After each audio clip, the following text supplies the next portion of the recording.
You'll notice I have no notes. I'm going to ad-lib everything because I've been traveling around doing a lecture on the superiority of secular morality, and it's actually available online. So in case people had actually already seen it, I didn't want to come in and give the same talk that I've been giving everywhere else, because that would be pathetic. I want to thank you all for coming, and as we have visitors, clearly you all came just for me, and that's what you need to tell the people here so that they are encouraged to bring in more speakers, because speakers bring in visitors. And for those of you who just happened to stumble across this, thanks for coming. I also, I wanted to thank Mark for, where'd you go, Mark? There you are, hiding in the back. He was kind enough to put me up last night and get me a muffin this morning. He may not be the kind of guy who'll give you the shirt off his back, but he will loan you an undershirt from his drawer when you forget to bring one. It worked out great. I packed in a hurry because last week when we were at the Texas Free Thought Convention, and don't you know you forget something every time. Quick notes, because I was listening to Rick's announcements. It's an impressive group that keeps things going and brings in new speakers, and you guys are going to have some big opportunities, and I feel mildly overshadowed because DJ is a friendly acquaintance of mine. We have similar backgrounds, we're involved in similar things, and I absolutely adore him, and if you manage to make it up for his talk, you will definitely enjoy it. And Sean Faircloth, when he gets up here, I highly recommend everybody show up and bring more friends. Sean is on the cusp of potentially changing the entire country with regard to secular values and with regard to getting the secular perspective acknowledged in government, actually.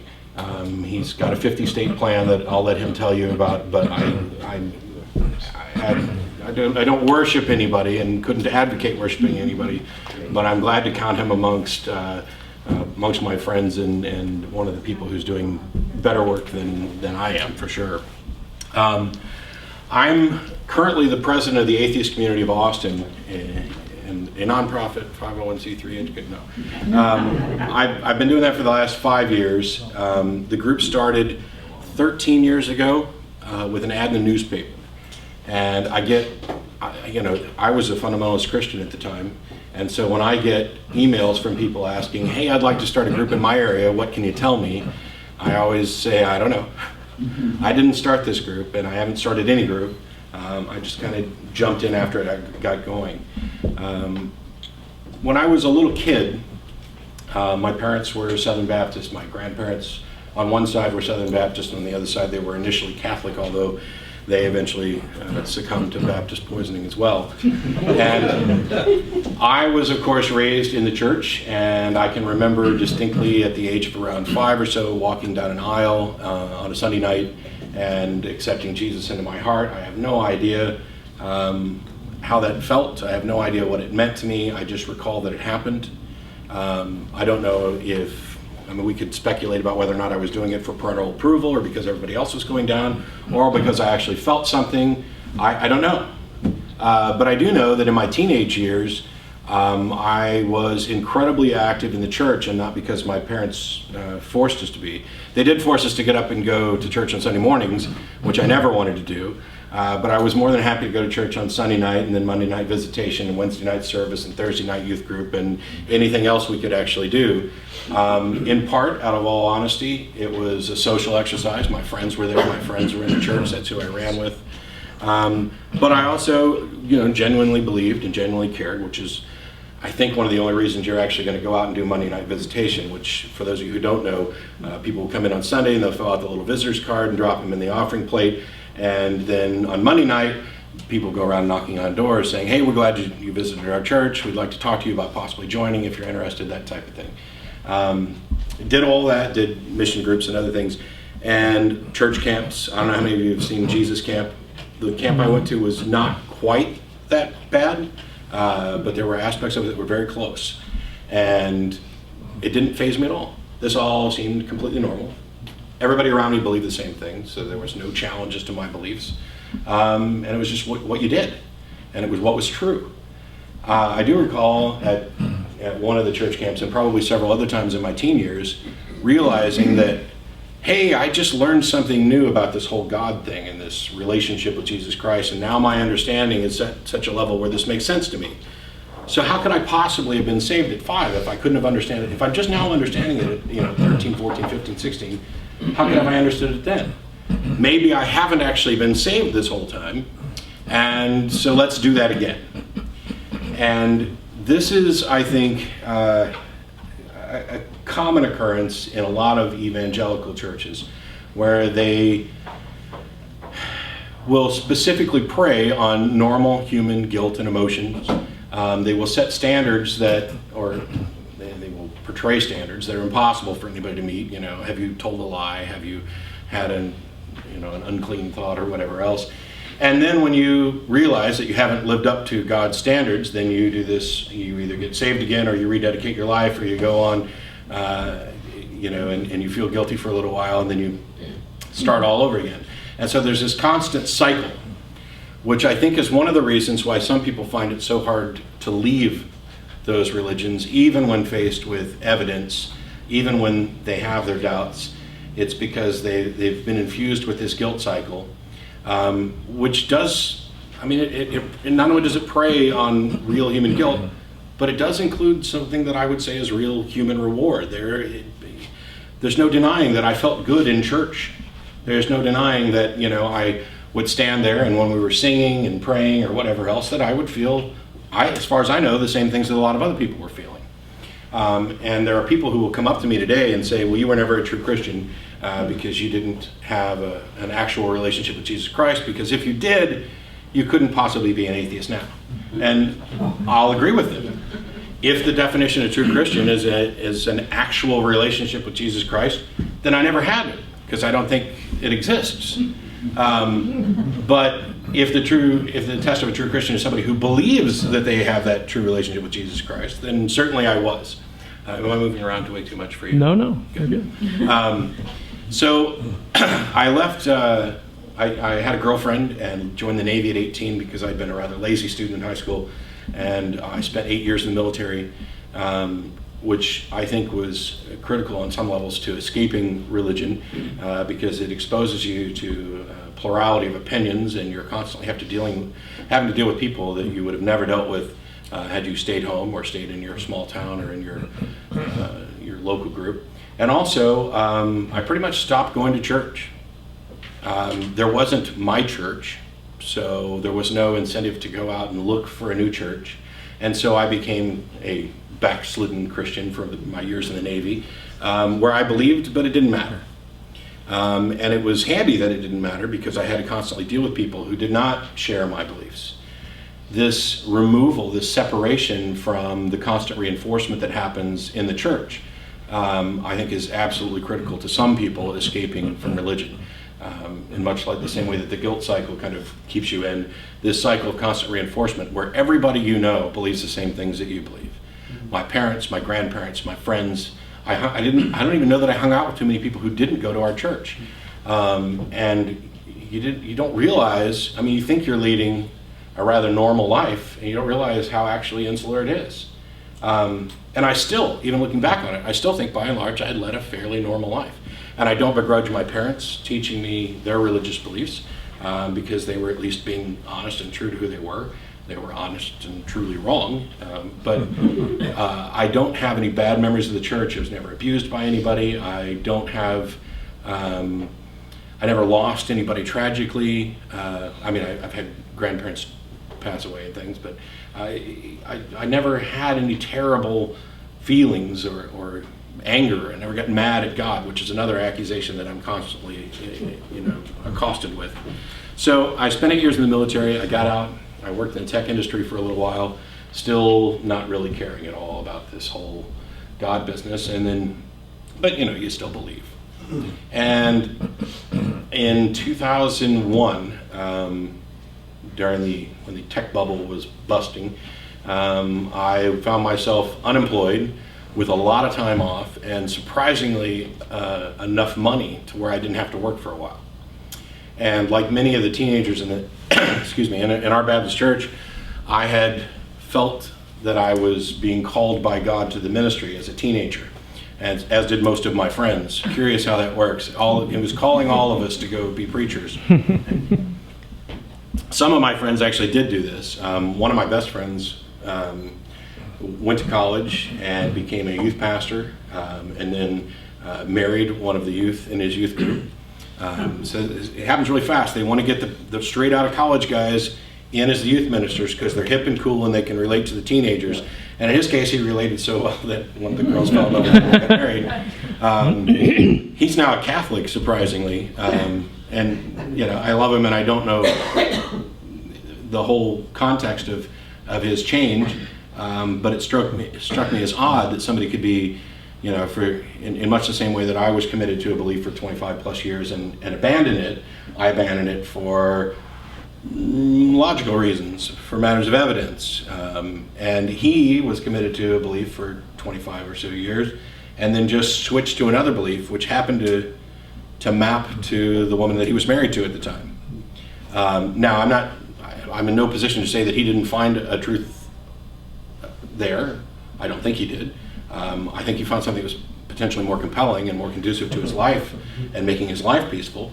And I have no qualms with him at all. We'll hang out all the time. It's one of my lifelong friends. But I don't understand his reasons for the change.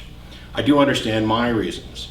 I sat down after I left the tech industry and said, okay, God, I've been a crappy Christian for the last, 15 years or so. I haven't gone to church. I prayed and I did the holidays and things, but I think I was scared. I think you wanted me to be a minister, and at 18 I was afraid of public speaking. I didn't know anything about anything, had no direction, was terrified of this idea that I was going to be a preacher, which, by the way, I'm pretty sure my mom was convinced of too. I remember a trip in the car where I told my mom I wanted to be a DJ, and she said, no, honey, God's already told me what you're going to be. And I said, oh, really? And she wouldn't expound on that, but I think we know where she was going. So I said, I give up. I'm fed up with the tech industry. I've got this time. I'm older now. I really don't care. The fears that I had in the past were gone. I'm ready to reconnect and do whatever it is you want me to do. If you want me to be a preacher, that's what I'll do. So I sat down, and over the course of about 18 months, I didn't work. I stayed at home. I didn't spend all my time praying and studying the Bible. I played video games as well. But I spent a great deal of time initially praying and studying the Bible and asking for God to lead, and there's no answer. And I reread the Bible for the umpteenth time. I actually have read it all the way through at least 4 times. And this time I started noticing things that I hadn't noticed in the past.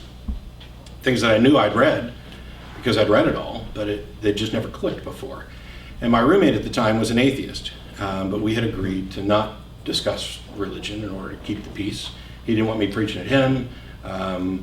I really didn't want him to be challenging my beliefs because I'd been a lifelong skeptic. I've been a magician since I was 5, which, as evidently everybody seems to think magicians and skeptics go hand in hand, and by my experience, there's a strong correlation. But I'd never applied skepticism or critical thinking to my own beliefs. These things were just true. They were just really true, and you just really felt them, and that's all you needed, this primacy of personal experience. And when you're around people who say that, oh, God's been really pressing on my heart to do this, or I received a word from the Spirit, you don't know exactly what they mean, so you map it to something else that you've experienced. The goosebumps that you might feel during a song or whatever, or the impression, when you're begging God for an answer, and what was that? And your subconscious, there was my answer. And your subconscious put something in your head, and it's like, oh, this is what God wants me to do. I can't count the number of times that I had parents and friends and relatives praying for direction from God, and then saying, isn't this glorious? God has given us the path that we're going to go, and we're convinced that this is the way God's leading us, and it ends up disastrous. It's a huge mistake. We're going to pack up and move, and we're going to change jobs, and this is going to make our lives much, much better. And it doesn't. My dad's been screwed over by the airline since 1967, and I don't know if he's ever going to get to retire because they have to keep bouncing around. But every time it's God leading them. This God's kind of a dick. and if that's what they're actually hearing. And I'm looking at all this, and my roommate and I are not having conversations, but he's interested in what I'm doing because his Christian roommate, who's kind of been, non-Christian for many years, is now all of a sudden spent a lot of time studying the Bible, reading things, and of course, as somebody who didn't have the benefit of going to college, I had to do all the things that I would have done in college, and so I started finding objections to my beliefs. And I thought, the best thing I could do, if I'm going to be a preacher, if I'm going to fulfill my obligation under 1 Peter 3:15, which instructs believers to have a reason for the faith that's within them, I need to be able to answer the most difficult questions. I need to be able to get my roommate, who's a strident atheist, converted. If I can do that, then I've got it licked. There's no argument that I could ever be presented with that would be too difficult. Because my God is real. And if my God is real, and he interacts in reality, then there has to be evidence for this. There could be no way of disproving it. And everything should attest to this. Every bit of evidence should confirm my beliefs. And what I found instead, as I think most of you would knowingly nod along, is that the exact opposite is the case. And as I began to study the objections to my beliefs, I've not only found that they were more credible, I found myself going, how did I ever buy into this in the first place? And while I can occasionally put on the old Christian hat that I used to wear, I can't as well as I used to. And I'm baffled at some of the things that I used to believe.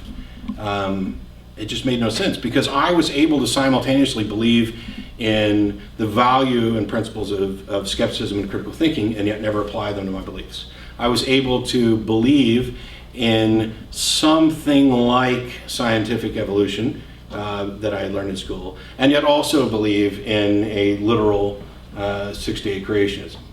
And of course there's this transitioning period where you go from, okay, this is literal to it's not, now it's allegory, and well, it's man's best attempts to understand God, and then it's this gradual falling away. At some point, I realized that I could no longer call myself a Christian, but I definitely wasn't an atheist, and never would be, because that's just silly. I remember when I was a little kid flipping through TV channels and stumbling across the Phil Donahue show, and there was a woman on there who said something about Christianity, and I have no idea what she said, but it struck my attention. And I started watching, and my mom came running in from the kitchen and made me turn it off and change channels because this woman was an evil atheist who was trying to corrupt God's country and take prayer away from everybody. And of course it was Madalyn Murray O'Hair, but I didn't find that out for another 25 years. And that's all I knew about atheism for probably the next 10 years. I remember one other incident a few years later where she was probably watching the 700 Club or something, and they mentioned secular humanism, and I asked my mom, what's that? And she said, that's just code for the evil atheists. And that's all I knew about atheists, that's all I knew about secular humanism for years. And it's all I needed to know, because I already had the truth. These people were opposed to God, and even though they may be well-intentioned and nice people, and they're lost, and Jesus can still save them, they are in fact working for Satan, even if they don't realize it. And it just, I don't know how it made sense. I can't begin to describe how it makes sense. Some people are nodding along, so some of you understand that at least it makes sense. If you know how it makes sense, let me know so I can tell other people, because I just can't do it anymore. And I immediately, since I realized I couldn't be a Christian anymore, I decided, well, it's time for me to study these other religions, because clearly, somebody has to have gotten this right. And I did this for a little while, but I actually stopped fairly quickly, because I realized you could spend the rest of your life studying every religion in great detail and never get anywhere. And I really didn't feel like spending the rest of my life studying things that weren't likely to lead anywhere. So I skipped past it and went and spent time honing my critical thinking skills, learning more about science, learning more about skepticism, studying philosophy and reasoning so that I could get to the bigger question. What kind of God could possibly exist? And that, I was hoping, would lead me to whichever religion was right. So my goal from the beginning was to be the best Christian I could be. And then it became, well, let's see if we can find the best religion that maps to whatever kind of God that could exist. And eventually it became, holy crap, none of this is viable at all. And it was incredibly, for me, it was, there were little moments of terror, but mostly it was liberating. And I just felt like I had had some of these thoughts and beliefs before when I was a believer. You know, I had friends in the Navy who were gay. I actually had to kick a guy out of the Navy because of the don't ask, don't tell policy, which is an abomination that needs to go away. But I had to kick out somebody who was an otherwise good sailor, who had his mail read. Somebody broke into his locker, read the mail that he'd received from his partner, and they turned it in. Now, reading somebody else's mail is what should have been the charge that was filed, but instead that was shrugged off. And I knew this guy to be a good person. I knew several others. And I also had met plenty of people whose religious beliefs were different from mine, who were fine people. And I'd also had similar emotional experiences to that which I'd had in church from secular sources. All of a sudden you get out and you hear the music of some secular artist, which from my upbringing would have been straight from Satan's buttocks, but it's just as moving and compassionate as anything I ever heard in church. You watch movies and you have these emotional experiences. You interact with other people and you have emotional experiences. You listen to music, and all of these things that have nothing to do with anything you were taught in church are evoking feelings that are very similar to the things that I used to say, oh, that's the Holy Spirit. Well, in that case, it exists, and it's a product of our brains, and we don't need religion to get to it. None of us need anything like religion to experience, joy and these other feelings. So, at some point, I was driving home with my roommate, and Bill and I were talking about this, and I was just reminded of it. And out of the blue, I said, I think I'm an agnostic, or maybe an atheist. And he goes, really? And I said, yeah. And no sooner had I said it than it was evidently true, because I spent the next year writing for online websites, critiquing everything about religion I could find, mostly because I was interested in the dialogue, because at this point I was still, hey, what if I'm wrong? What if I miss something? It would be incredibly arrogant of me to think I sat around for 18 months praying and studying, and I found the truth, and nobody else has. So I just engaged in debates to see how it was going. It turns out that the atheist community of Austin had a TV show. Madeline Murray O'Hara had a show when American Atheist was in Austin on public access, and they left for Jersey. Some of the old members got involved in a new group, and they suggested, hey, why don't we do a TV show? So there is used to be 90 minutes, but 2 weeks ago we got cut back to an hour. Live public access TV show that we take calls on. I don't know, how many of you have seen it? Or clips from it? Cool. And I found this group, it was on TV and several people told me about it, and started watching. And one day I called in, and they have dinner after the show where they invite anybody who wants to come down. So I went to dinner, met with them, and they said, hey, we're always looking for people to help out, and they're in the studio. So the next week I was in the studio answering phones and learning to run the cameras and the CG equipment and stuff to get the show working. Meanwhile, I'm still writing for websites, and I'm writing, there was a website where an individual would it was like a free access forum to the public. I think it was called uselessknowledge.com. And this guy he went by a pseudonym of Skip to Malou, would write sermons. He'd pick a passage in the Bible and write a sermon. And the second he posted it, I would sit down and take that same passage and I'd write a counter sermon. The purpose of this was to show either what he'd clearly gotten wrong, or that this could be viewed a number of different ways. And by what right does he assert that he's got the truth of this passage, or that there's any truth to be found in that passage? And so I was doing that constantly, and I wrote an article that I hadn't published yet about the Ten Commandments. And the Sunday after I finished this, I was sitting at the TV studio. Ashley Perrion was the host at the time, and it was Jeff D's week to do the show, and Jeff forgot that it was his week. So we're 5 minutes from going on the air, and Ashley looks at me and goes, "You want to go do the show?" And I said, "Okay, sure." I've got this thing on the Ten Commandments I can riff, because the show's formatted, or was, where the co-host would spend 20 to 30 minutes or so on a topic, and then we would take calls for the last hour. Whether or not the calls had anything to do with the topic is another issue, but I said, "Yeah, I can read this thing I've got on the Ten Commandments, and then we'll take calls." I'd never really done any kind of public speaking. It's really protected in the studio. It's not like you're even doing public speaking. This is more public speaking than what I do in the studio, because it's me and my friend and a camera. So it's pretty easy.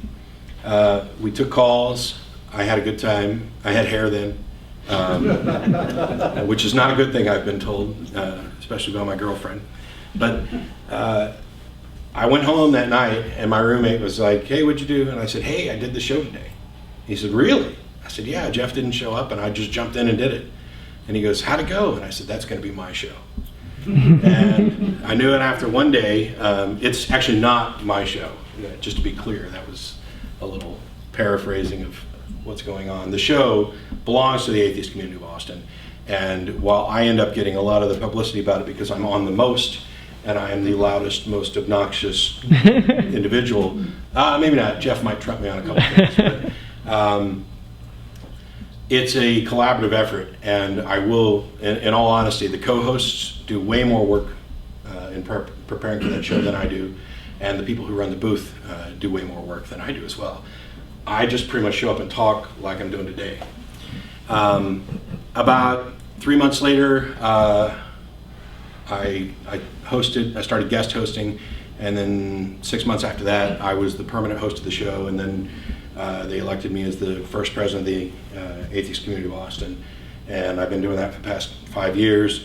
A couple of years ago, we had always posted the podcast online and the video online, but a couple of years ago we started live streaming the show so that people all around the world could tune in. Now, we broadcast the show Sundays at 4:30. Turns out I can find out what time it is anywhere in the world anytime I want to, because there are definitely more people watching the show outside of Austin than inside. The callers, for those of you who have seen recent shows, rarely do we get calls from Austin. We only have 3 phone lines. They're full from the second we start live streaming until probably 15 minutes after the show's over. And we've had calls from almost every place you can imagine. Japan, Israel, Netherlands, UK. We get several frequent callers from the UK. There's a lot of people up there who've found the show. I'm getting more and more email from Brazil. So in addition to working a full-time regular job in the software industry, I spend my free time running the Atheist Community of Austin, which actually isn't true. I'm the president, but Jen Peoples, the vice president, actually runs all the internal stuff. I just, rubber stamp and go to meetings and show up for the TV show. And I'm only about 500 emails behind at the moment, which is pretty good, because at one point I was 3,000 emails behind. So that's what I've been doing. And lately, for the last year or so, I've been running around. I'm on the Speakers Bureau for the Secular Student Alliance, a group that I strongly encourage you to look into and support if you haven't. And I've been traveling around to campuses doing a lecture on the superiority of secular morality, which I think was what we were originally planning to do here, but I gave it at our back cruise at the end of September, and it's posted online. And for fear that people had actually gone and watched it, we didn't want to replay the whole thing here. So I do most everything informal, and I gave you my background. There's a few other things I can talk about, but I'm willing to open it up for questions at any time. So just kind of jump in, ask whatever you want, because that's the format that I end up working with on the show, and it's the one that works best usually when I go and speak places. On this issue of morality, it's been rather entertaining to watch how this has gone, because one of the most common objections we get over and over again is, where did you get your morality from? How could you possibly have a secular morality? How could you possibly have morality without some kind of external godlike arbiter to dictate what's right and wrong. And for the longest time, we didn't seem to have very many good answers. And it seems to me that the secular community is rapidly getting better answers. And one of the better answers is, well, how could you the other way?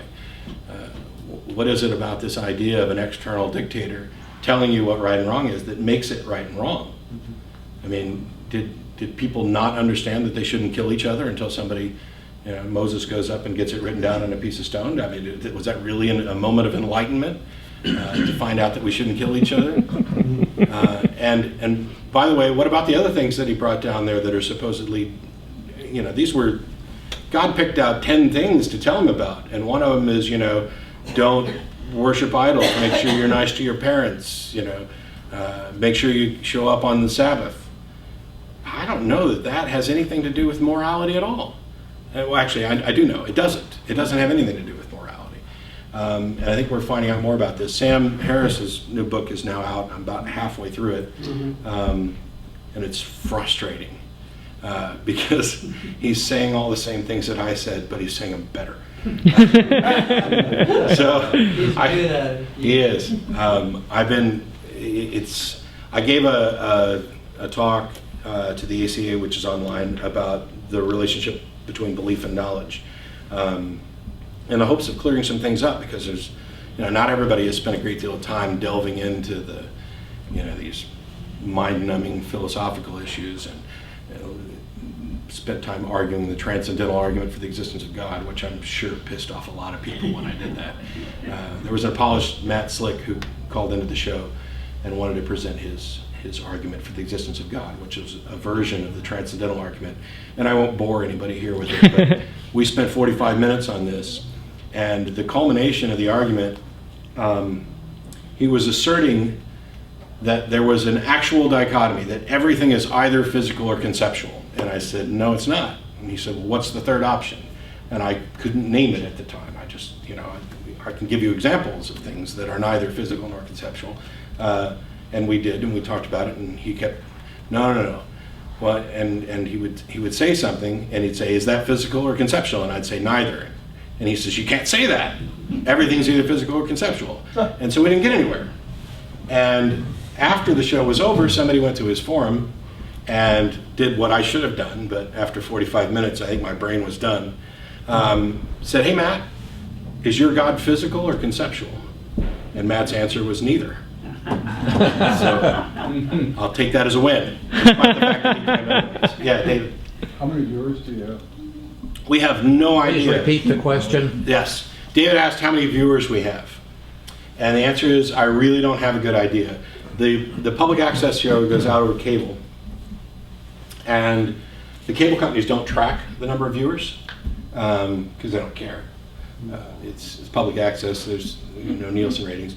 I can usually tell by how many emails and calls I get, roughly how big an audience we have. We do have information about how many people are downloading each show. There are clips on YouTube that have 250,000 views. There's a few in the 250,000 area. Most of them have 100,000 to 20,000 or so. And I know that when we're doing both shows, because in addition to the TV show, we also do a podcast that's just, the TV show is kind of outward facing to be somewhat accessible by religious individuals and people on the fence and other things. We also do a podcast called The Nonprofits that is more inward facing, that it's four of us atheists sitting around ranting and talking about news items, and we can be fairly relentless. And so it's not the type of thing for everybody. It's not even the type of thing for everybody in this room. I run with a lot of different groups, the skeptic groups, the CFI groups, the atheist groups, and I know there are plenty of people out here who wouldn't like most of what goes on that show.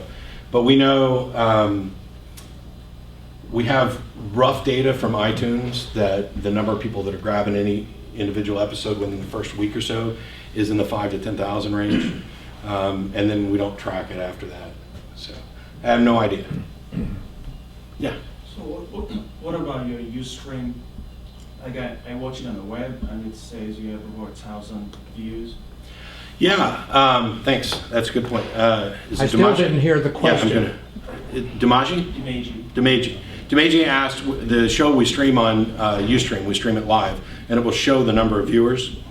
Yeah, on any given week there may be anywhere from 1,000. it's 400 to 1,000 that are actually tuning in live, which shocked me because there are people who are getting up at 3 o'clock in the morning where they live, or staying up until 2 o'clock in the morning, next door, in order to tune in to watch this live when they could just wait till the next day. I mean, we post the video is available immediately, and then we post the whole thing as a podcast the next day.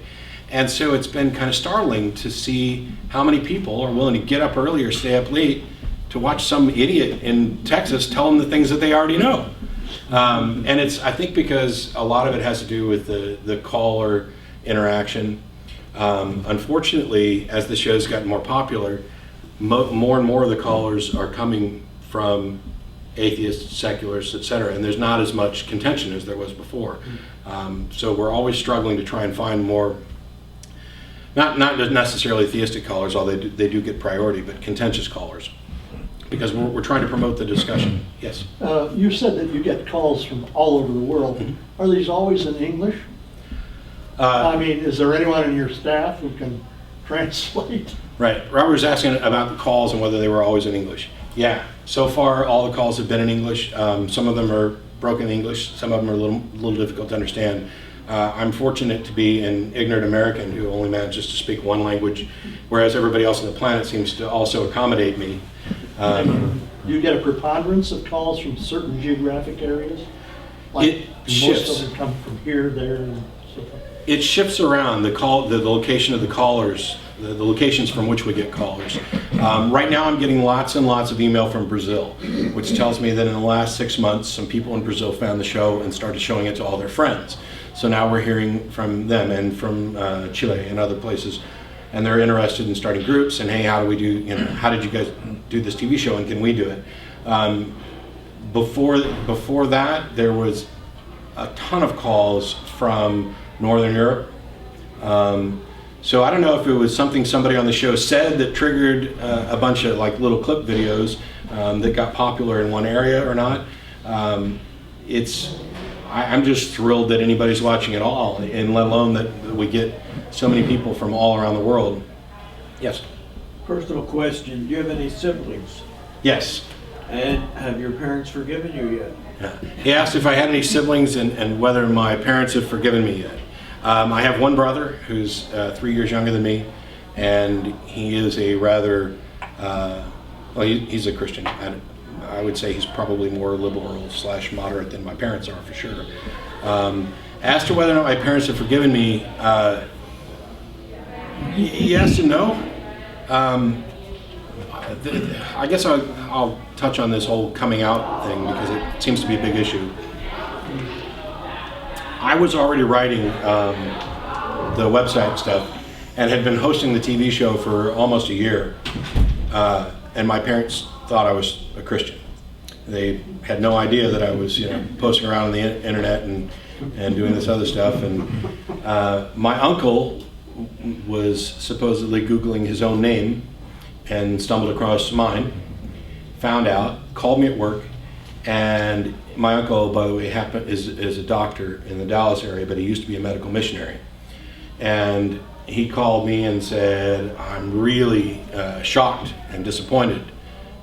And he wanted to have this conversation about why I no longer believed. Now, for a little background, being a doctor and a medical missionary, while I wasn't particularly close to my uncle, and he was gone for a lot of the years I was growing up, he was certainly the smartest person on either side of our family and the most spiritually wise on either side of our family. So when he's the one who calls you to say he's found out you're an atheist, all those little kid thoughts of, oh, this is my uncle and this is it, this is going to be my test, because he's either going to give me the information that I had missed, because I'd gone to him for information questions about spiritual issues before. I kid you not, I went to him and asked him, hey, I've got a roommate who's an atheist, how do I talk to him about atheism? And he said, it's really simple, just ask him where he gets his morals from. And I went, duh, because at the time, with my mindset, that made perfect sense. It was seriously an oh duh moment, and now it's a duh moment. But so I was like, this is going to be it. This is going to be the thing that challenges me, that either shows me where I went wrong or shows me that I am actually right. And this, it was so utterly disappointing. It was Pascal's wager and nothing more.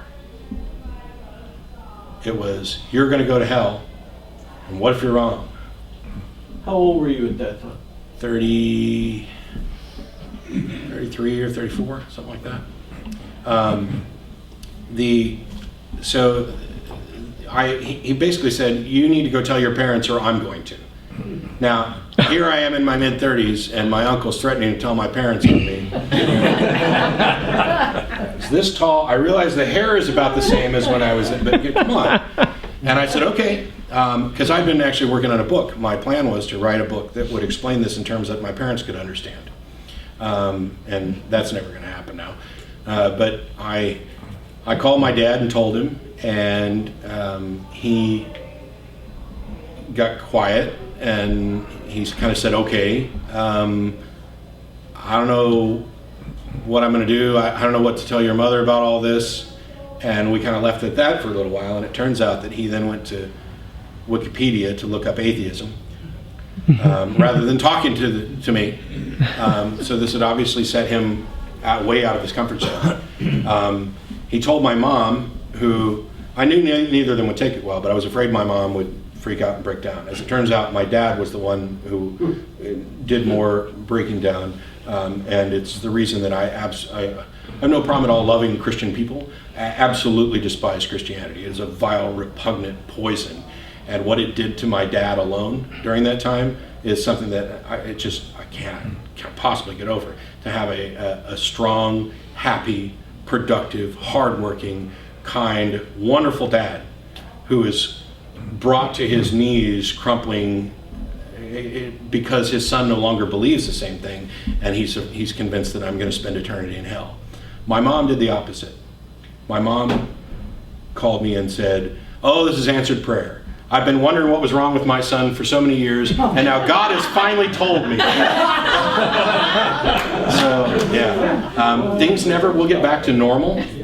They will never properly understand this, and they won't ever forget. They'll always feel some kind of pain from it, but we've established a new normal. And I still have a good relationship with them.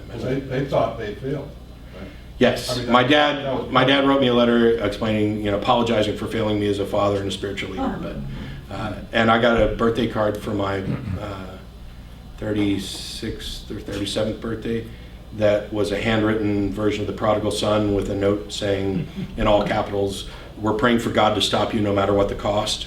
But things have mellowed a lot since then. So, yes, sir. For me, I'm an atheist, but for me, atheism is mainly a way of clearing away the roadblocks to humanism. Mm-hmm. And for me, humanism is a secular morality as expressed in the Humanist Manifesto. Mm-hmm. I'm interested in whether your secular morality pretty much coincides with humanism or something else. Sure. Can you talk a little bit more about secular morality and Sure. humanism? Did everybody hear that? Mm-hmm. Okay. For me, I'm outspoken, and I label myself an atheist, and I'm out there as an atheist and one of the new atheists probably, just because I feel it's an important issue. It's something I have a passion for, but it is not remotely all of what I am, or it's not even relevant in the bigger scheme. If it weren't for the fact that there are religious people using their religion in order to do, I think, harm to other people, I wouldn't care at all that I was an atheist. It would be, a non-issue. Primarily, I'm a skeptic and a critical thinker, and I have applied those because after losing my religion, I had to go, wait a minute, if I don't believe this anymore, how do I think about what I believe, but especially about issues of right and wrong? For the most part, my views of secular morality tend to map to secular humanism. I normally identify as a secular humanist if somebody asks me, but I spent a lot of time in the last year talking specifically about how we structure both the benefits of a practical secular morality, but how we breach the gap and get over the hurdles that religion imposes on the way people think, even secular people, the way they think about morality. This idea of moral relativism, that I can say nothing about this tribe over here who are doing something that I think is immoral. There's a contingent of the secular population that would just say, well, you can't say that that's immoral because for them it's morally correct. And I wholeheartedly disagree with that. I think it's patently and obviously wrong. I'm reading Sam's new book, and he's agreeing with me. And actually, he points out a quote from an anthropologist that I found, and I'll butcher this in the process, but you'll get the gist of it. If there was only one person on the planet who held down a screaming girl and mutilated her genitalia, the only question would be, how much punishment is severe enough? That would be the only question. When millions of people do it, it becomes cultural, and we have to worry about whether we should do anything at all. Instead of having our outrage increased a millionfold as we would intuitively think it should be, it becomes cultural, and we need to just take a step back. I can't stand that. I can't stand that men. I make no apologies about who I am. And by the way, if I irritate anybody, you know, I'm always open to discussion about being wrong. But it drives me crazy. And by and large, I do tend to identify as a secular humanist. And the thing that I've been going around advocating is that so is everybody else. The key aspect of this, which I get to at the end of my talk on spirit or secular morality, I give it a nutshell version. Secular morality systems are internal, inclusive. The participants help define the rules that they're in. It is subject to change. It is not rigid. It doesn't rely on an external authority. It has our own best interests in mind. We have the ability to both change the moral rules with that system and to go a step further and go back and reconsider the things that we value, that those morals are based on, to determine if there is any inconsistency there. And religious people already testify to the strength of secular morality, because modern religious people don't believe what their ancient religions taught. There's no Christian who advocates slavery. They have been brought kicking and screaming into a modern world. What do I think about the debate between Thunderfoot and the Banana Man? This is all internet culture stuff. Thunderfoot is a science advocate on YouTube, and the Banana Man is Ray Comfort, who is an apologist that I'd like to deport back to New Zealand. Yeah. He runs the Way of the Master along with Kirk Cameron, who used to be a devout atheist. I don't know what that means, but I was disappointed. It wasn't miserable. It was, I think Thunderfoot let him get away with too much. Yeah, that's kind of weak. Yeah, it was, I'm sorry buddy, but it was weak sauce. Yeah. I don't want to go into detail. Would you debate the Banana Man? Sure. Actually, at this point, I pretty much consider Ray beneath me. Hi, Ray. And he's been invited to come on the show numerous times, and all the time he pretends like nobody's invited him. And there are people who go on his blog and say, why don't you call into the Atheist Experience? And he says, I would if they'd invite me. So Martin, one of the co-hosts, goes over to the blog and says, you're invited. I'm one of the co-hosts, you're invited. And what Martin gets is well, you need to contact my scheduler to, no. And we were talking about possibly arranging a debate with him, but it turns out he wants to get paid. And I'm the guy who works a full-time job, and then I burn vacation. I take my vacation from my job to go speak at universities for free, because I actually give a damn. And Ray is trying to make money.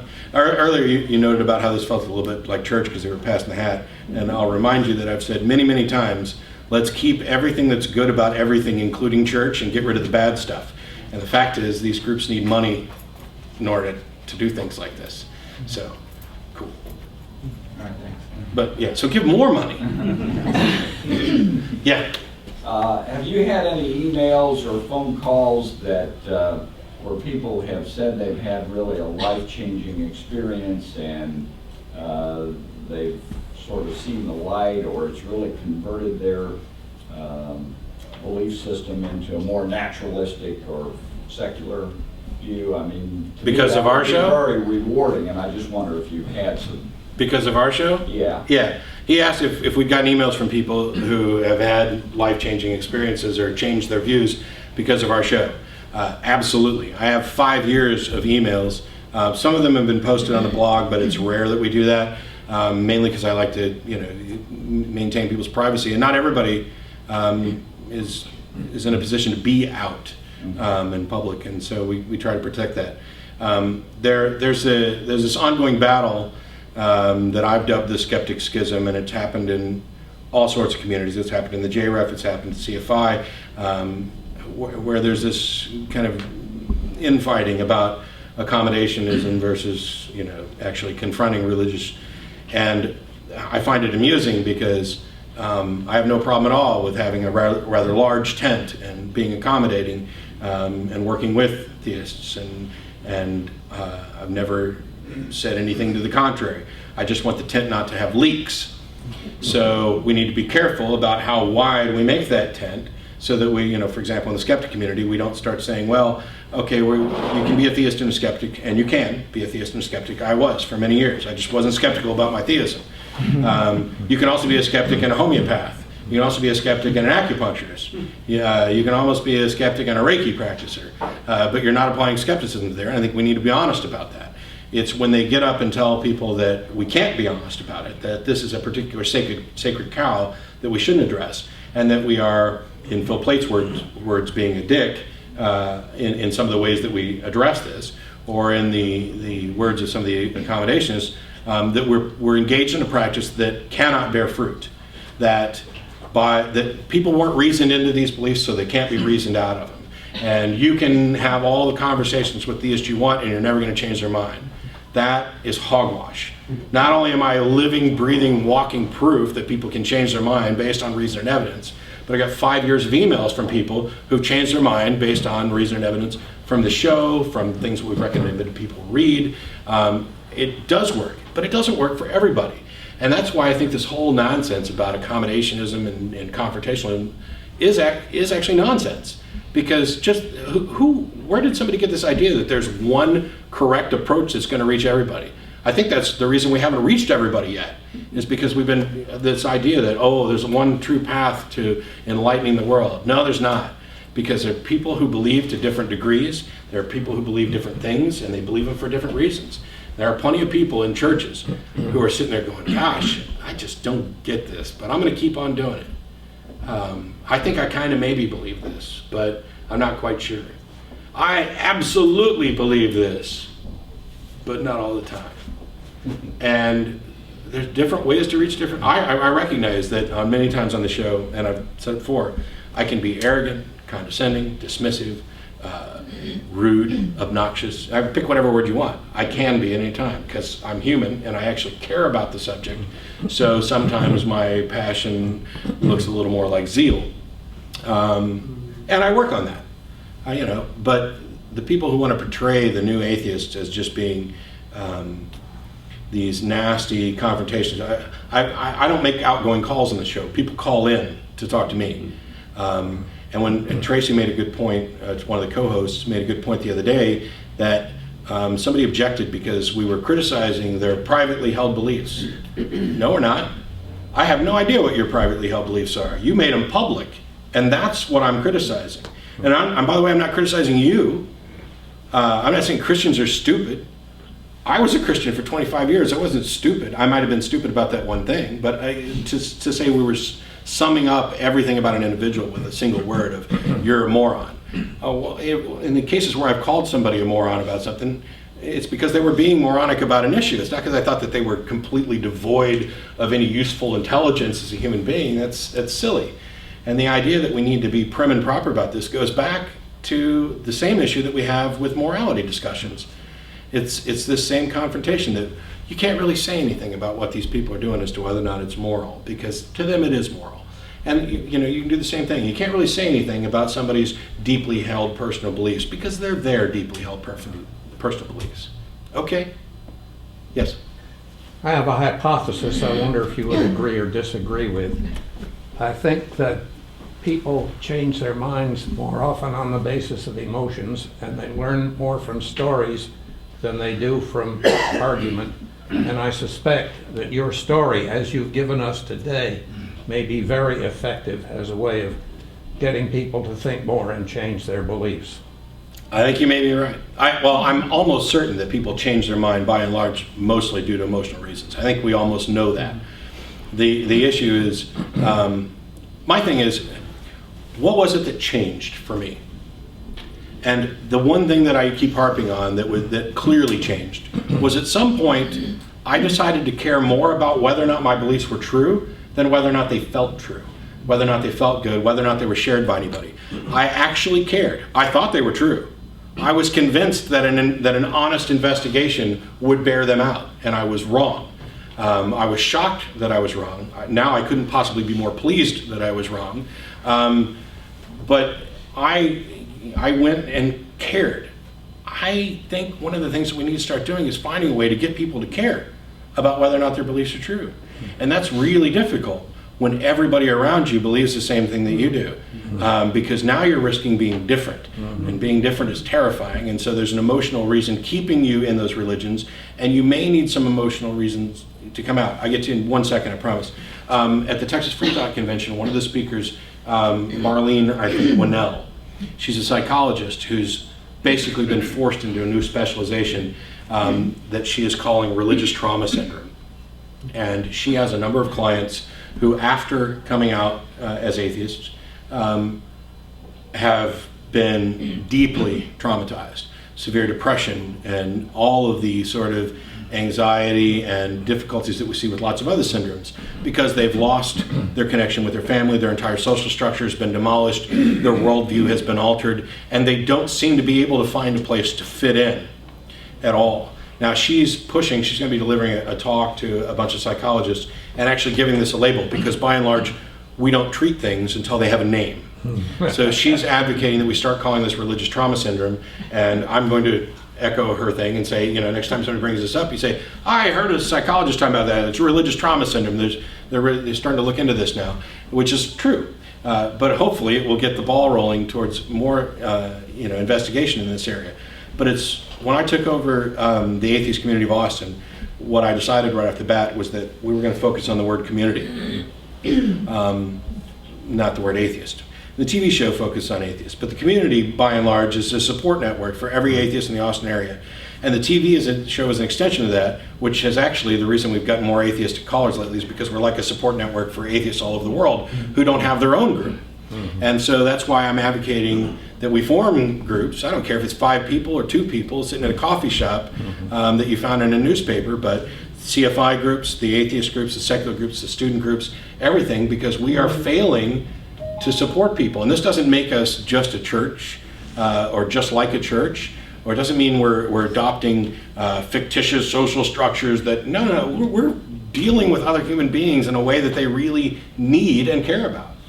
What could possibly be more valuable than that? Nan? Excuse me, Sorry. before we continue, I just want to find out how many members are going to lunch with us after the meeting. Hold your hands way up. Going to Mimi's. Mimi's on Dale Henry. That would confuse you? No, you can't have 2 lunches. Okay. He does eat a lot, let me tell you. So Nan, sorry. Actually, after you mentioned that you were going to come to me, somewhat touched on in my question, you were talking about, where was the turning point, and you mentioned a caring for truth. Mm-hmm. But it occurred to me that there's another issue too, and that is courage to break away from an authority that you had felt that had a lot of force to it in your mind. Yeah, she was mentioning that in addition to the turning point about caring about truth, that there was also courage. I'd love to take credit for that kind of courage. I don't think I can, because I guess some kind of courage is what starts off as stupidity, because I just rushed in. I knew I was going to find that all my beliefs were supported.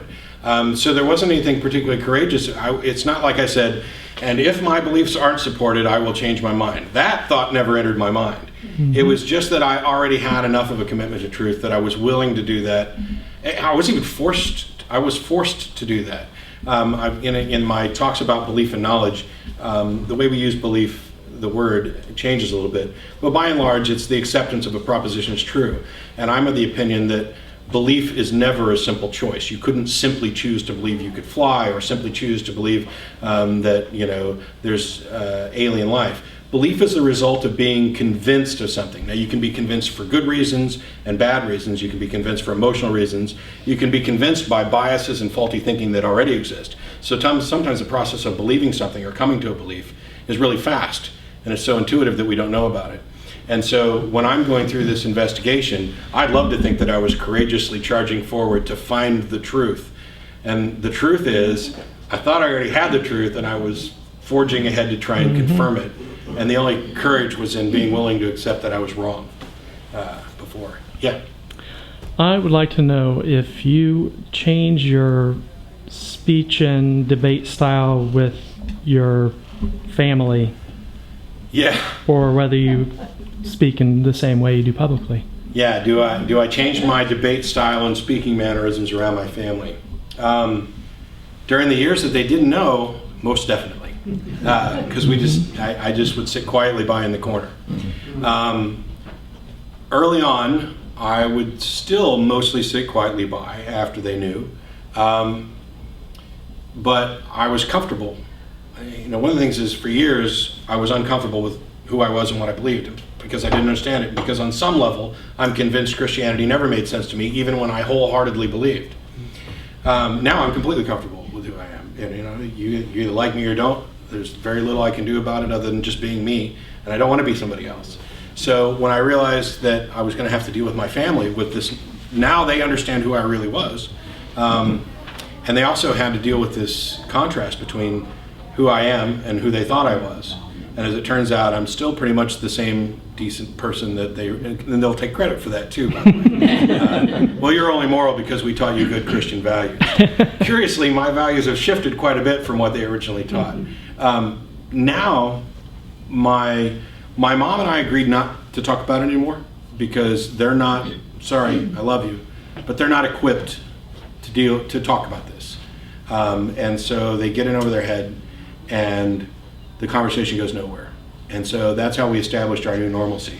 But I think they're aware that if we're in a public setting, if we're sitting around as family, and one of them starts talking some batshit crazy religious stuff, they know I'm going to speak up. And so that keeps that stuff off to the side. They deal with it when I'm not around. And now they'll just raise regular religious things, and I'll occasionally chime in and say, no, that's not quite right. Or the verse you're looking for is, 1 Peter 3:15. Whatever, which is my favorite. My Bible memory is rapidly dropping because I'm finding that it's irrelevant.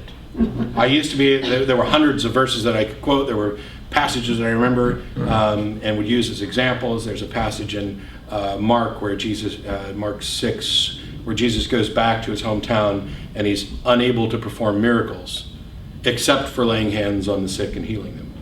And there was a lot of discussion about this recently.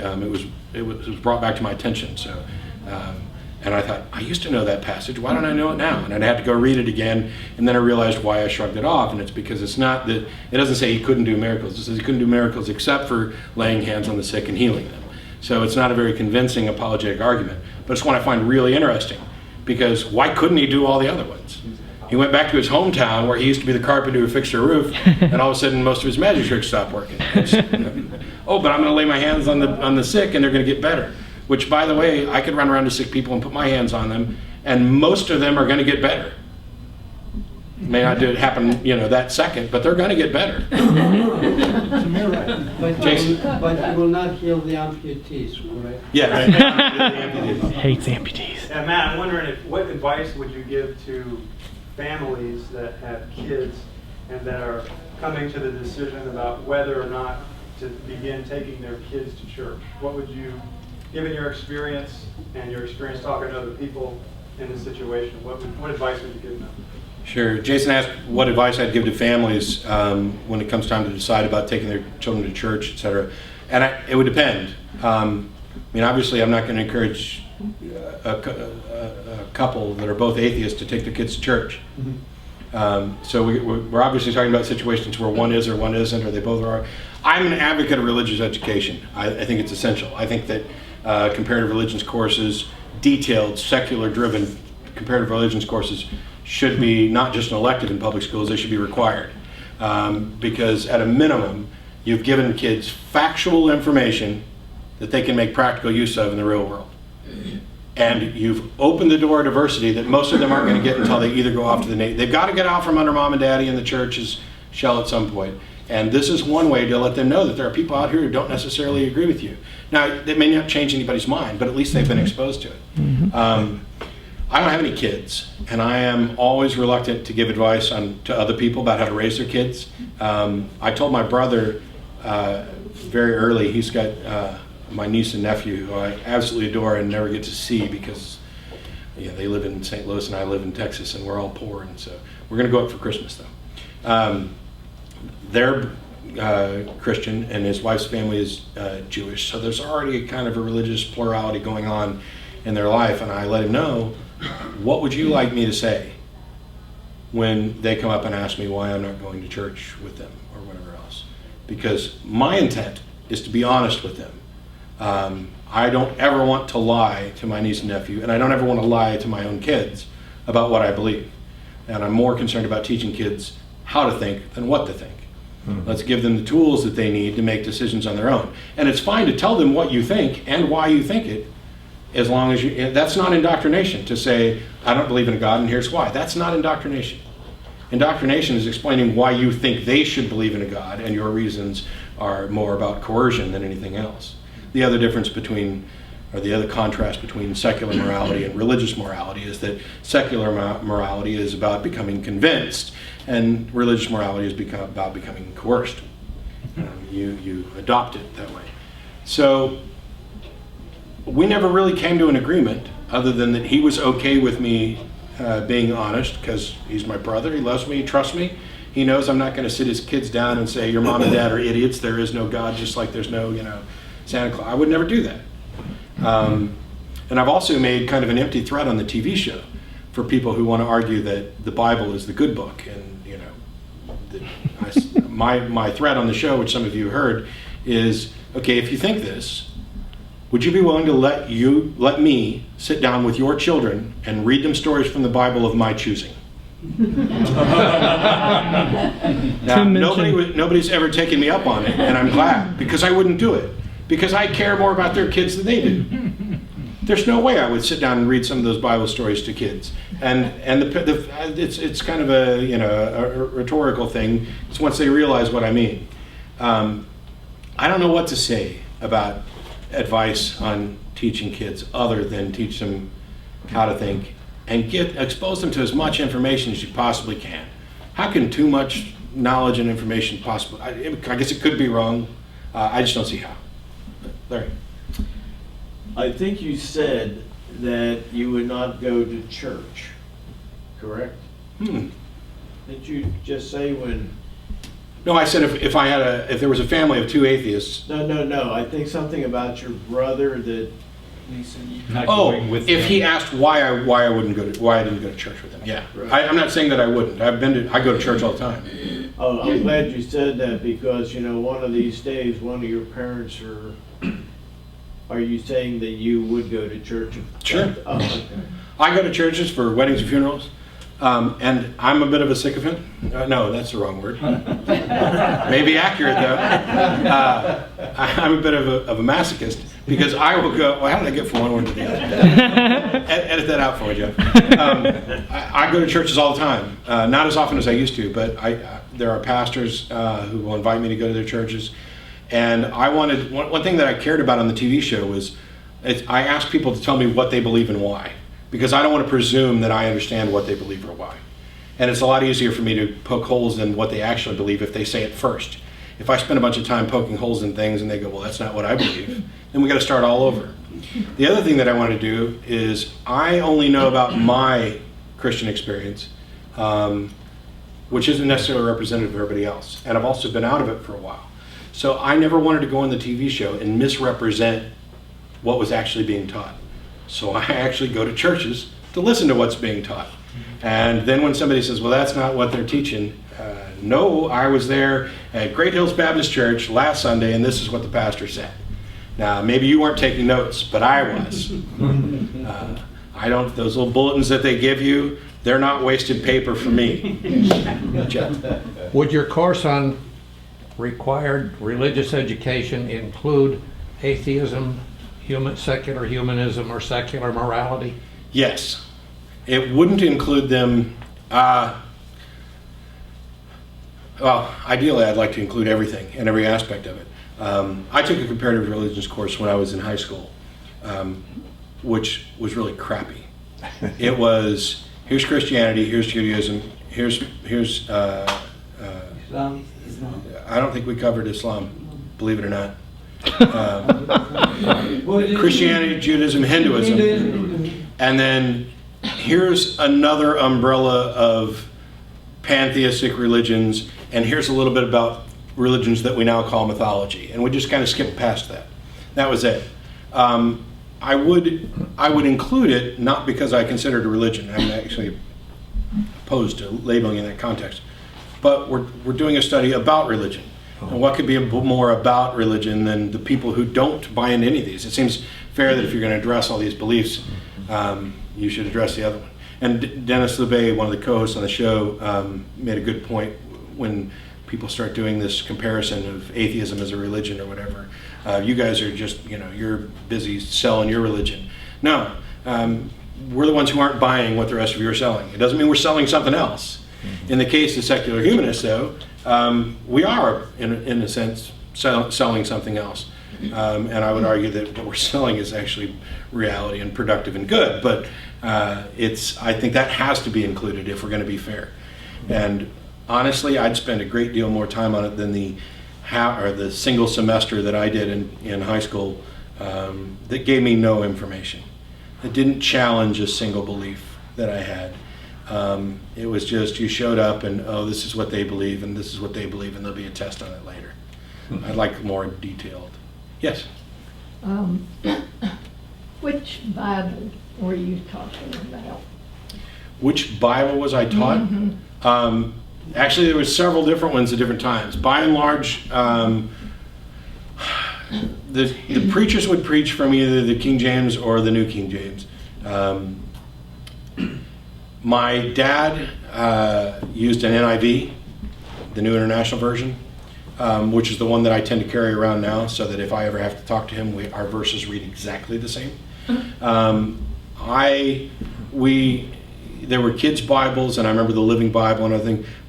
Our Southern Baptist group wasn't as particular about which Bible you had, but there were some occasions where it was like, no, the translation you've got isn't quite right. But I did not go to an authorized version, 1611 King James only. How about the Dewey? The Dewey? What I've actually done, and this is, I'll slip over here for a second. This is a tool that was originally designed for ministers. This will show you kind of how keen I am on Bible study stuff. And you won't be able to see it all really well here. It's called eSword. It has 1, 2, 3, it looks like 30 different versions, and you can look at several of them simultaneously. There's also the concordance and dictionaries, and you can dig into the Greek and the Hebrew. And so I don't anymore bother with a single version. I go with all of them. This is a tool that was designed for pastors, and you can create sermons and take notes on it. But by and large, I was raised mostly with King James. I still have the King James that I had when I went to youth camp. What else? Yeah, Jason. Yeah, Matt, can you differentiate between Gnostic atheism versus agnostic atheism, and explain which stance you take in what position, and whether or not you're an anti-theist? No. Can I explain the difference between Gnostic atheism and agnostic atheism, and whether or not I'm an anti-theist? Right, but can you explain in what situations you hold Gnostic atheism, in what situations you hold agnostic atheism? Sure. And why? I hate the labels. And at different times, by different people's definitions, I'm either a Gnostic atheist or an agnostic atheist. Atheism in the simplest sense, the idea that we do not believe a God exists. And then there is something that's been called both strong atheism, hard atheism, Gnostic atheism, and anti-theism, which is I actually believe there are no gods. I'm in that category. Now, I don't claim absolute certainty about this, so depending on whether your definition of knowledge includes absolute certainty, I may or may not be Gnostic or agnostic. My big thing is this: the only thing that's required for anybody to identify as an atheist is that they don't buy any of the various God claims that are being made. That's it. I go a step further in that for each of the God claims that I've looked at and considered, I actually think they're wrong. I see no evidence to support them. I believe they're false. I can't prove this. I can't demonstrate it to an absolute certainty. I can make pretty good arguments for most of them to explain why they're wrong. Some of them we know they must be wrong. They're logically self-contradictory. But then when you go into the broader context of, is there any God? I don't see any reason to think that there could be. So, and I also think that if there were, we would see reason why there would be. And the reasons that are offered by people for why they see them, I find flaws in every single one of them. This idea that, well, the universe looks like it had to have been created for us. Doesn't look like that at the bottom of the sea or on Mars. Seems like a bit of special pleading to me. So I do actively believe that there are no gods. Fortunately, I'm happy to I'm happy to defend that position in kind of intellectual pursuits. I don't normally bother with it because it's not required. It's like the court system. You're on the jury, and there's a burden is on the demonstration that they're guilty. And all you have to do is vote guilty or not guilty. Nobody asks you whether you actually believe that they're innocent. And I'm sitting on the jury, and the jury has determined by and large that the guy's guilty, and there's a few of us over here saying, no, he's not guilty. And I'm the one that's saying, I'm actually convinced he's innocent. I don't ever have that burden of proof because all I ever had to do was be in the not guilty section of the jury. Getting back and to kind of tie these two together and to tie the morality question together, Matt asked if I'd ever debate Ray Comfort, and I commented kind of glibly that he was beneath me now, but I am doing a debate November 16th at UMBC, which is the University of Maryland, Baltimore County, which is between Baltimore and DC, I think. And the topic of debate is the source of human morality. I won. If you're going to call it human morality, clearly we know what the source is. Am I the source of dog morality or porpoise morality? So what are we going to talk about for the rest of the time we're up? I'll probably do that joke, so if you watch the debate, you'll end up hearing it again.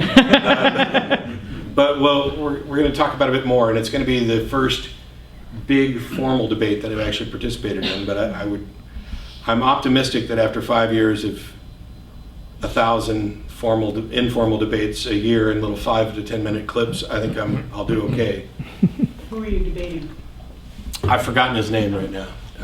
He's in, if I remember right, he's an Orthodox. I'm going to get his title wrong. Why can't we, it's bad enough that Christianity splits up in all these 1,000 different denominations, but some of them are priests, reverends, ministers, clergy. Orthodox priest? He's an Orthodox, but I think it's priest, but it may be father, I don't know. Yeah, they call him father. Father? All right. So I think I'm debating a father. And I'm hoping to not be labeled a mother. Not a mother. Yeah. What do you think the Christians or the theists, atheists' best argument that they have? What do I think the best theistic argument is? I got asked this in email the other day. Somebody sent me an email and said, and I've been asked this on the show. I can't find one. And I promise, I'll do the best I can. The thing is, once you've looked at all of them and you've seen the flaws, there are certainly some that are worse than others.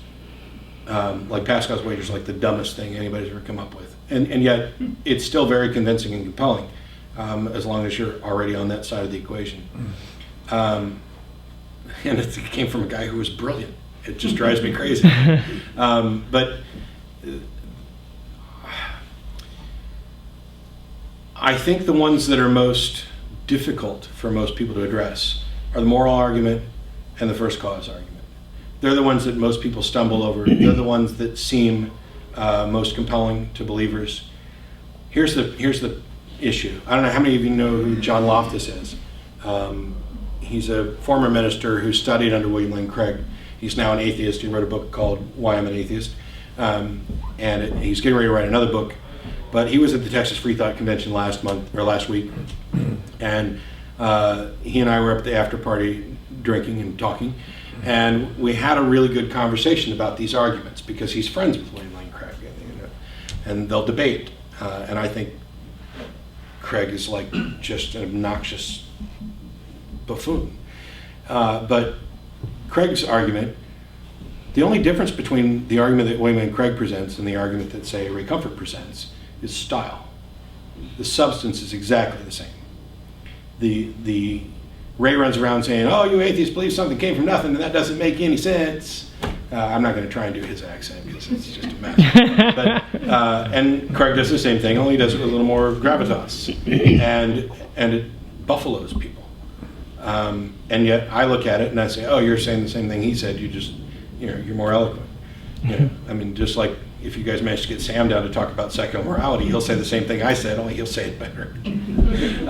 But my thing is, the reason I started asking people, tell me what you believe and why, is because I'm convinced, and I want somebody to prove me wrong, I'm convinced that there's not a single person on the planet, in the history of the planet, that has ever become a Christian because of the transcendental argument for the existence of God.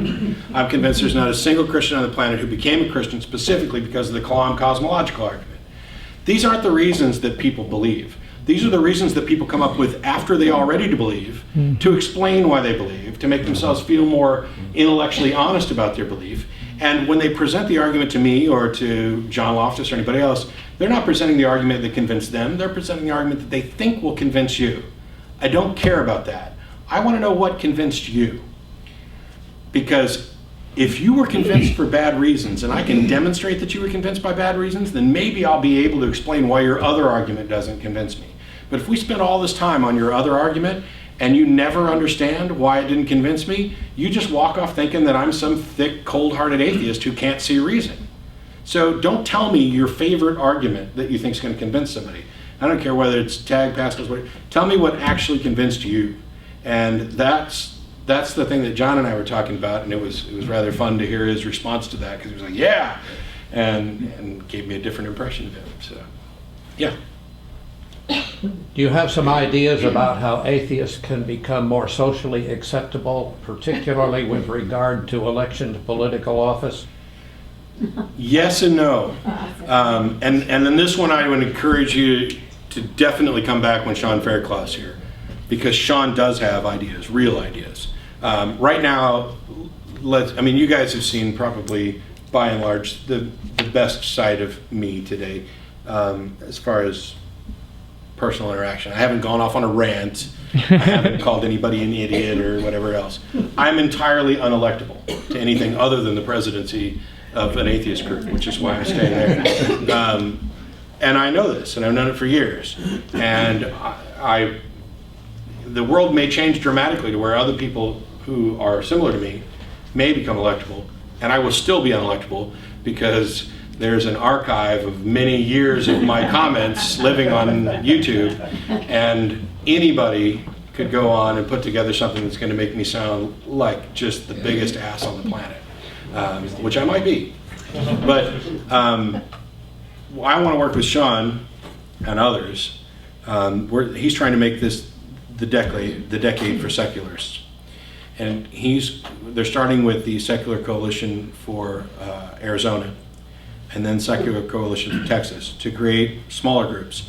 And they're having a leadership conference in May, and they're doing everything they can to get secular issues addressed. I hope it works. I will back it for the next decade, and if it takes 2 decades and that's what Sean wants me to do, I will back that. To your question about how to make secularism more acceptable in the broader community, I really hate saying this to somebody who's older than I am, but I think we have to wait for a generation to die off. I think Or it's 10 generations. Yeah, it's how many generations have. So I don't want to sound like the Christian who's like, we're going after the little kids, because I don't want to do that. What I do is I want to make sure we teach and encourage education, and I think it is inevitable. I think even if we didn't have groups like this, I think it would be inevitable. I think what groups like this do is speed up the process, because the fact of the matter is, the more we learn about reality, and I don't think we're planning on stopping our learning progress anytime soon, the less gaps there are for people to stick their God in. And the more people learn about the diversity of opinions around them, the less hateful they can be toward each other, the less dismissive they can be. And the more we learn about how our brains work and about how secular morality works, the less we can say, we can't really say these people are wrong. And so there's this constant gulf. I think it's inevitable that we bridge that gulf, and I think it's inevitable that this becomes the new norm. Yeah. I think we could learn a lot from the gay movement, and there was a time when gay couldn't get elected to right. Congress. Now, we've got high-profile ones like Barney Frank and so forth. But I also think that one way to make them more acceptable for office is just to elect more of them. Yeah. And that's the challenge. David was saying he thinks we can learn a lot from the gay movement. And I think we already have. And I'm always, because DJ Grothy and I have had conversations about this, and he'll be up here soon. He's not as eager as I am to compare the two movements. And I understand why. But there are certainly some similarities. And basically, by and large, my civil rights aren't being violated even today because I'm an atheist, and to the same degree that gay rights are being violated. So I don't want to say that the two are exactly similar, but to deny that there's some common ground there, especially in how you make hay. Because I remember in the gay movement, in the gay rights movement, there were some dressed in suit atheists who would be the people on TV who would be saying, this is what we need to do, blah, blah, blah, blah. And there would be others who would be out in the thongs marching on the streets saying, we're here, we're queer, get used to it. And I jogged back and forth across the fence about which category I'm going to be in on a given day. And I think you need both. I think you need both for that movement. I think you need both for this. Yeah. Does anyone comment today about communist Russia and communist China? The great experiments? I don't get references to communist Russia or China very often. And if I do, they're usually really kind of oblique, silly things that we just kind of shrug off. There's a big experiment for you. Yeah. Millions and millions of people. An experiment for what? Atheism. But that's not an atheist model. It's not, at best, you might be able to say that this is, atheism is about what you don't believe. And the communist regimes were based on what people did believe. It wasn't necessarily in any way tied to atheism. There was a correlation between their non-belief and particularly their despising of organized religion. But it's kind of disingenuous to call it an atheist regime when there's nothing about atheism that would necessarily propagate that. Of Marxism. Yes, sure. And that's the thing, is they built it on things that they believed in, political principles and social principles, which it's like saying I can be an atheist and a secular humanist, or I can be an atheist and a communist, Stalinist, Marxist, etc. They're different things, and while they're both consistent with atheism, neither is necessarily contingent upon atheism. Mm-hmm. So what we need is a better experiment that focuses on atheists with the secular humanism aspect, where people are valued, where individual rights and freedoms are valued and prioritized, and where no group has the right to come in and say, no, you have to conform to this little teeny tiny view on morality that you don't Aren't share. we supposed to be that example? I would hope so. Yeah, Bill. I think the issue of communism sort of brings up the whole specter of fear that drives so much of religious thinking. and it has worked for many thousands of years, using these notions about the afterlife or whatever to scare everybody to death. And so when you think about convincing everybody that religion is not right, you get into Pascal's wager of suppose you're wrong. And suppose you really are going to end up in hell. And how do you overcome that argument in today's world? Yeah, for me it's pretty simple. If I'm wrong and the biblical God is actually correct, and I have to die and I find out that he's wrong, that I was wrong about this, then I will stand there and say, okay, clearly you exist. I now believe that you exist. Why didn't you bother giving me sufficient evidence for this? And what makes you think you can impose your moral views on this? Is this a might makes right system? How does this make you any different than the mafia boss who's going to send his thugs around to break my thumbs because I didn't pay my tribute? How is it that you can advocate a book that says that owning another person's property is okay, when that seems completely wrong to me and completely counterintuitive to everything we know about secular morality, everything we know about what could possibly be right? And then I'm sure, if he wants to smite me, he can smite me. Well, I can't possibly do anything about that. You'll be dead anyway. But it doesn't change the fact that I'm right and he's wrong. Might doesn't make right. Yeah, Matt? Well, I had just a very brief statement about that, because even if you do go to hell, all the pain you'd be suffering, you'd be insane after 10 minutes anyway, so you won't suffer eternally. Supposedly he's going you renew your body and your mind so that you can, which is like the most sadistic thing. I mean, you would think, you can poke me with pens and eventually my skin's going to get numb and it's not going to bother me anymore. But this God is one who's going to advocate, no, we're going to constantly renew it so the pain is always there and constant. And you won't get to go crazy because we're going to renew your mind too, just to make sure that you constantly feel it. The only thing I have to look forward to, and that's if that system turns out to be correct, is that I was morally superior to both, most of the people who advocated this system and this God, which evidently does exist. It's no different from I can beat you up and take your lunch money. Okay, I can't stop you if you're a God, but you're still wrong. And I like the people down here in hell better, although I wouldn't get to talk to them. Yeah. Go ahead. Just a real straightforward question. When is the nonprofits going to resume? When is the nonprofits going to resume? October 23rd. Oh. Wow. Yeah. I haven't had an answer to that for a long time. I just settled that this week. We're going to come back October 23rd with a special guest, which I'll announce here for the first time. You guys know who Michael Behe is? Yeah. Do you know his son is an atheist? Yes. He's going to be on October 23rd. He's got it. Awesome. Yeah. Behe or his son? His son, Leo, is going to be on October 23rd. So that's going to be our kind of returning guest thing. Yeah. Cool. What do you think of the press coverage for the results of that Pew Religious survey that was done? Atheist. I like the fact that it gets the conversation going. I'm sorry, I couldn't hear the question. Oh, I'm sorry. He asked what I thought about the press coverage for the Pew study that announced that atheists knew more about religion. Oh. I like the fact that it gets more conversation going. I found it kind of, okay, I already knew that, because I know more about religion now than I did when I was believing. And I've long said that, getting people to actually study religion, study the Bible, is one of the best ways to make atheists. And I know far too many ministers who are non-believers now.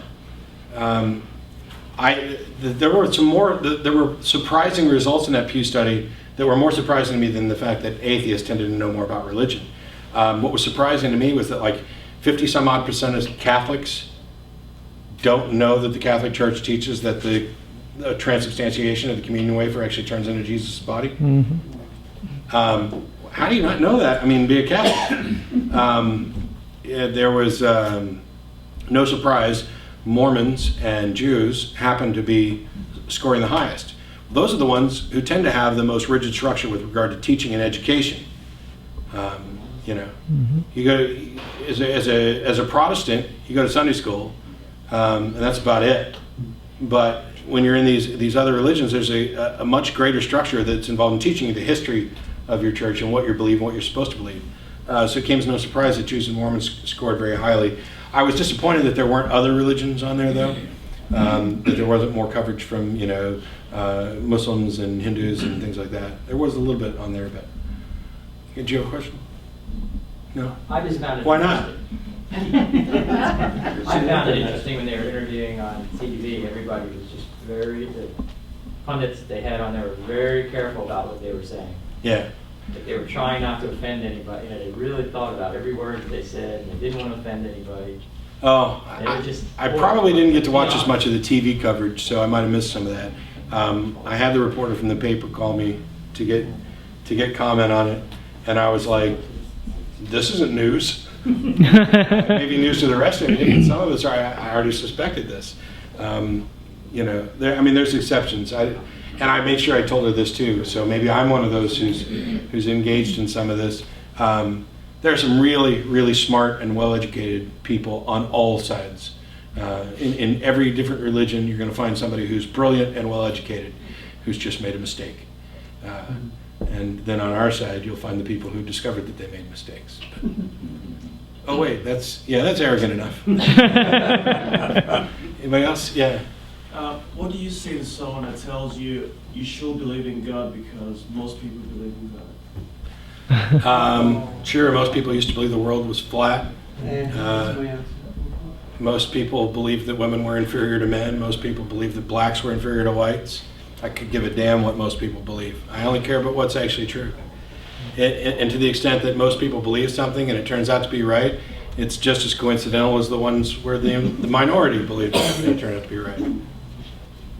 Yeah, Jason. Matt, can you give us an update on what's going on with the textbook controversy in Texas? Sure, he has to give an update about what's going on with the textbook controversy in Texas.